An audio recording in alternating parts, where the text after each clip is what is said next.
আসসালামু আলাইকুম। আমাদের তিলিনগর জাঙ্গালপাড়ার বাইতুল মামুন জামিয়ার কাজ চলতেছে, ছাদের কাজ। এই যে দেখেন, ছাদের বাইন্ডিং মোটামুটি কমপ্লিট হয়ে গেছে।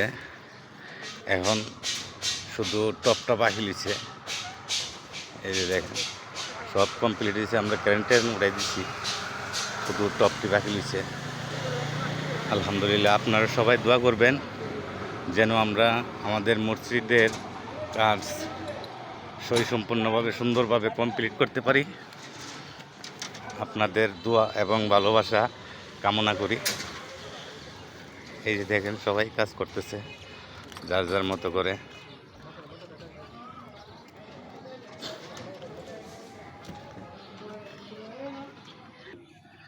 এই যে দেখেন, নিচেতে কাজ চলতেছে।